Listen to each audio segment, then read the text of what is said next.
Pickup trucks have become so imposing over the years, and apparently this is a problem. For decades, a pickup truck parked in the driveway meant something solid. It meant security, it meant reliability, it meant you made a smart decision. But today, across America, that belief is collapsing in real time. Trucks that once sold for $70,000 or even $80,000 are now being quietly offloaded for a fraction of that price. Owners are discovering that what they thought was a long-term asset has turned into a financial and safety liability almost overnight. This isn't just another recall story. This is about what happens when trust breaks at scale, when a company sells dependability as its core promise, and that promise fails, not in theory but on highways, in driveways, and in family budgets. Recently, General Motors publicly admitted that close to 1 million trucks could be affected by catastrophic engine issues. That single admission sent shockwaves far beyond corporate boardrooms. It reached insurance companies, dealerships, factory floors, and households that built their lives around these vehicles. What makes this moment different is not just the defect itself, but how long it appears to have been known, how quietly it was managed, and how deeply the consequences now reach. Owners are facing collapsing resale values, rising insurance premiums, and a growing sense that the fix offered may not actually fix anything at all. Meanwhile, competitors are circling, lawmakers are paying attention, and workers inside the factories are questioning decisions made far above their pay grade. By the end of this story, it becomes clear that this crisis is bigger than one brand or one engine design.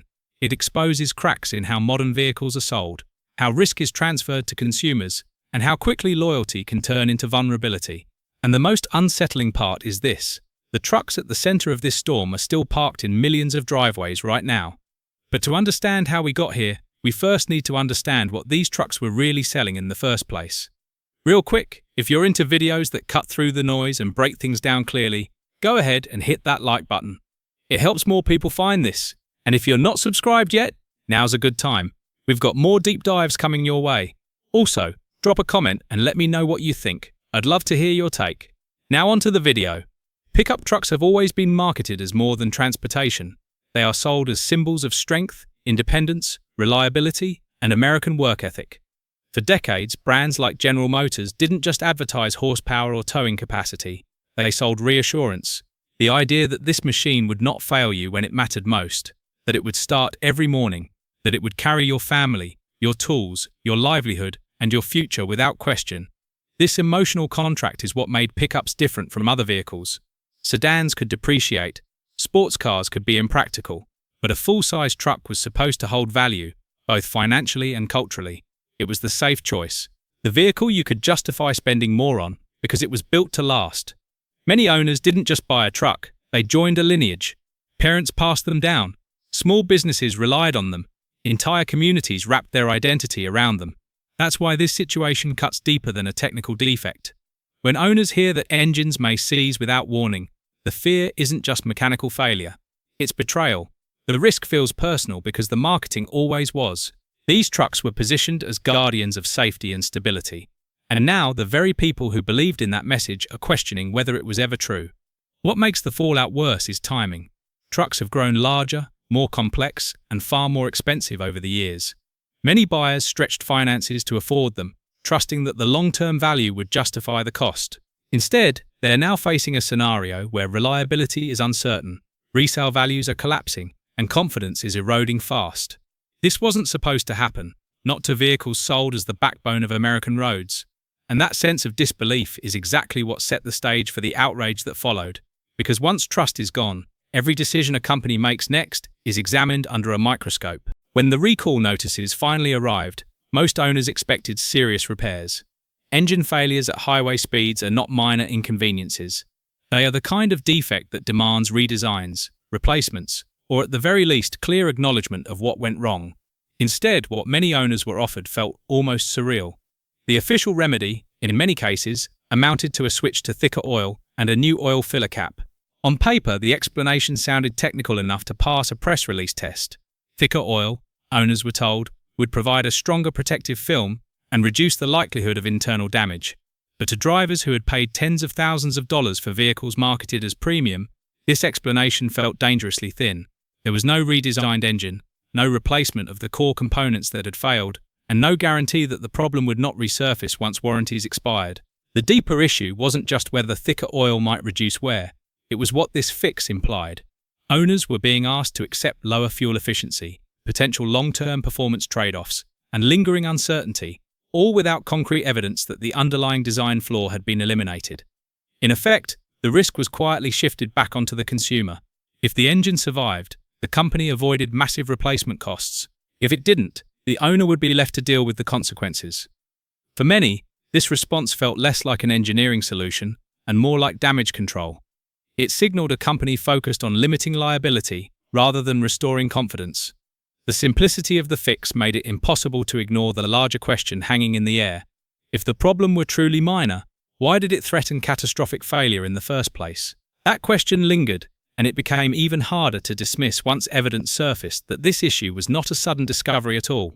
A mechanical failure becomes a scandal when it's no longer about what broke, but about who knew and when.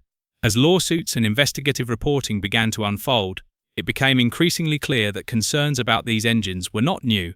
Internal warnings had reportedly circulated for years, flagging issues with critical components like piston rings, crankshafts, and tolerances that could lead to premature wear or sudden seizure.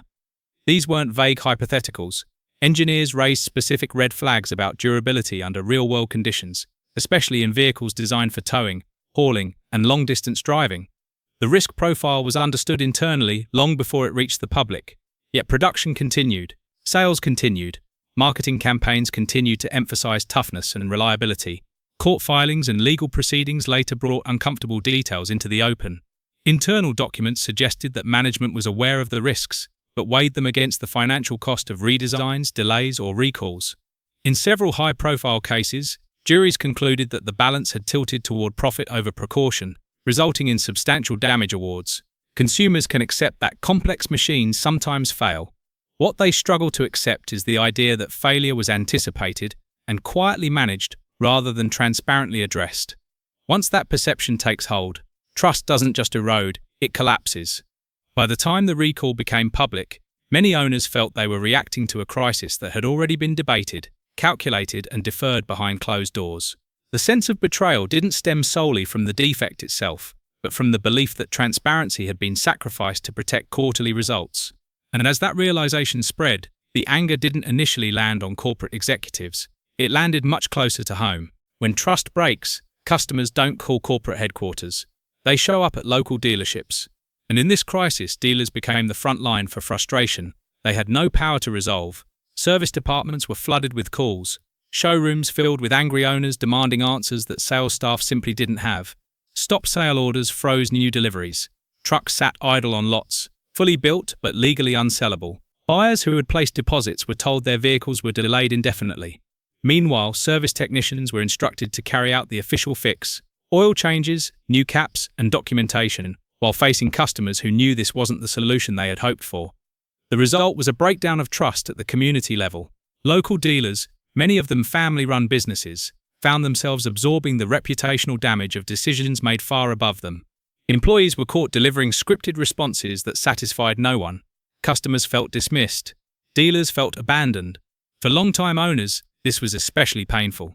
These weren't anonymous transactions. They were relationships built over years, sometimes decades. And now both sides were stuck in an impossible position. One trying to protect its reputation, the other trying to protect its safety and financial future. It was at this point that many owners realized the crisis was no longer abstract. The consequences were already unfolding in their own driveways, balance sheets, and daily routines, and the next wave of impact would make that reality impossible to ignore. The most brutal impact of the crisis didn't arrive through a recall letter or a press conference. It arrived quietly, when owners started checking trade-in values. Trucks that had once been considered safe financial bets, vehicles you could rely on to hold value, were suddenly being appraised at shockingly low numbers. A Silverado, or Sierra, purchased for $60,000, or even $80,000, was now being valued at a fraction of that, sometimes barely above $20,000. This wasn't normal depreciation, it was market rejection. Dealers, aware of the risks and the uncertainty surrounding the engines, had little incentive to offer strong trade-in prices. Many didn't want the inventory at all. For owners who had planned to upgrade, refinance, or leverage their trucks for business growth, the collapse was immediate and devastating. Small business owners felt it especially hard. Contractors, landscapers, and tradespeople often rely on their trucks not just as transportation, but as financial tools. When that value vanished, so did expansion plans, equipment upgrades, and in some cases, entire business strategies. What was once a dependable asset became a liability sitting in plain sight. Emotionally, the shift was just as severe.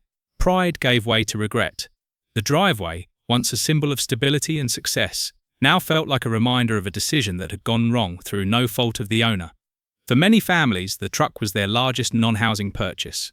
Watching its value evaporate triggered anxiety that extended far beyond automotive concerns. And just as owners were trying to process that financial shock, another unexpected cost began showing up, this time in monthly bills that couldn't be avoided. Insurance companies pay close attention to patterns of failure, and they don't wait for sentiment to settle. As reports of engine issues spread and recall data accumulated, insurers began reassessing the risk profile of the affected trucks. The result was swift and painful. Premiums climbed, not because of reckless driving or accidents, but because the vehicles themselves were now considered higher risk. For many owners, the first sign came in the form of renewal notices, showing significant increases. Hundreds of extra dollars per year, sometimes more, added to households already stretched by rising costs elsewhere. Some insurers requested additional documentation, inspections, or proof that recall procedures had been completed. Owners felt as though they were being treated with suspicion for simply owning the wrong model. The psychological toll was real. A vehicle is supposed to offer freedom and reliability. Instead, owners found themselves navigating paperwork, phone calls, and uncertainty, all stemming from a defect they did not create. Each premium hike reinforced the same message. The cost of this crisis would be paid by consumers, not the corporation that built the engine. What made the situation worse was the lack of a clear endpoint. Even after completing the recall, there was no guarantee premiums would drop. Insurers were pricing in long-term uncertainty, not short-term fixes, and that uncertainty made it increasingly difficult for owners to justify holding onto their trucks at all. As frustration mounted, competitors saw an opening, and they moved quickly to exploit it. While owners struggled with collapsing values and rising insurance costs, rival automakers wasted no time stepping into the void. Ford, Toyota, and other competitors launched aggressive conquest campaigns designed to pull disillusioned GM owners away. The offers were tempting: bonus cash for trade-ins, extended warranties, maintenance packages, and guarantees meant to restore peace of mind. These moves weren't subtle. Advertisements highlighted reliability and dependability, drawing unspoken contrasts with the troubled trucks sitting in millions of driveways.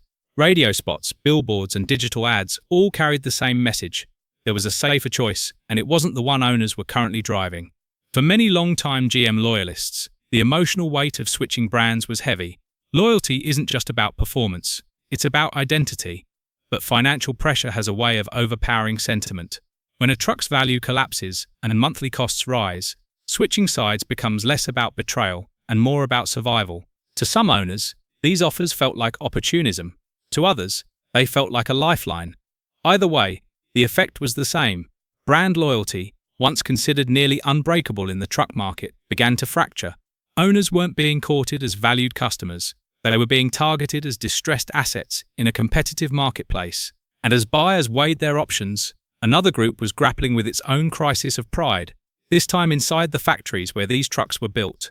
Inside the plants where these trucks were built, the fallout landed differently, but no less painfully. For years, factory workers took pride in assembling vehicles that symbolized toughness and reliability. These weren't abstract products. They were machines workers pointed to with confidence, knowing friends, neighbors, and family members were driving them every day. When reports of engine failures began spreading, that pride slowly turned into unease. Some workers admitted privately that they had sensed quality slipping long before the scandal broke. Not because they wanted to cut corners, but because production pressures had intensified while timelines tightened. Design choices arrived from above, and the job on the line was to build exactly what was specified. Questioning those decisions wasn't always encouraged, and changing them certainly wasn't in the hands of people on the floor. As the recall expanded and media coverage intensified, the emotional burden grew heavier. Workers stopped boasting about their jobs. Some avoided conversations about what they built altogether. Union representatives described frustration among members who felt trapped between loyalty to their employer and concern for the safety of the people buying the trucks. These weren't faceless consumers, they were part of the same communities. The realization that warnings may have been ignored at higher levels deepened that sense of betrayal. Line workers were left to face the public fallout while having had no say in the decisions that caused it. In many cases, they felt as misled as the customers themselves. The scandal created an unusual alignment, builders and buyers sharing the same anger, disappointment, and demand for accountability. That shared frustration would soon travel upward, forcing the company's leadership into the spotlight. For weeks, the response from corporate leadership followed a familiar script: carefully worded statements, limited acknowledgements, reassurances framed around process rather than accountability. But the pressure didn't fade. It grew. Owners flooded online forums, dealerships escalated complaints, media coverage intensified, and eventually, silence was no longer an option. When the CEO finally addressed the issue publicly, the tone shifted. The admission was blunt: nearly 1 million trucks could be affected by catastrophic engine failure. For owners who had been dismissed or reassured for months, hearing those words felt like confirmation of their worst fears. What they had been experiencing wasn't isolated or exaggerated. It was systemic. The reaction was immediate. The statement spread across news networks, social media, and group chats. Families replayed the clip. Workers shared it quietly among themselves. For many, the frustration wasn't about what was said, but about how long it had taken to say it. Transparency arrived only after pressure became impossible to ignore. That delay mattered. In industries built on trust, timing can be just as damaging as the defect itself. By the time the truth was acknowledged publicly, confidence had already fractured. The admission didn't calm the situation.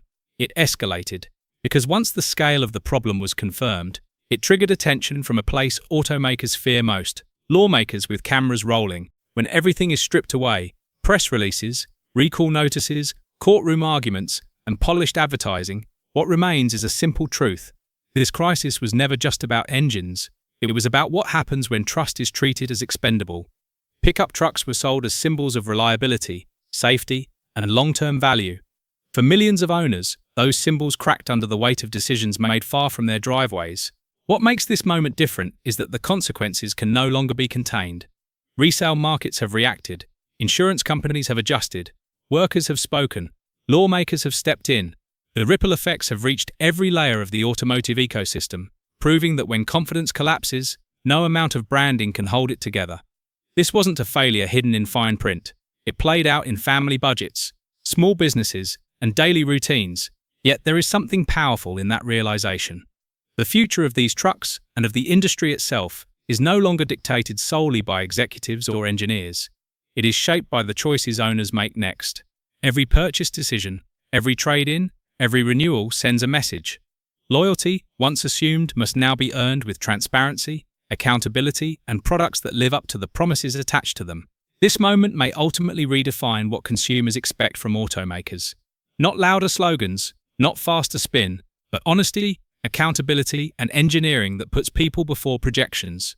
The trucks parked in driveways across the country are no longer just vehicles. They are reminders that trust has value, and that once broken, it cannot be quietly repaired.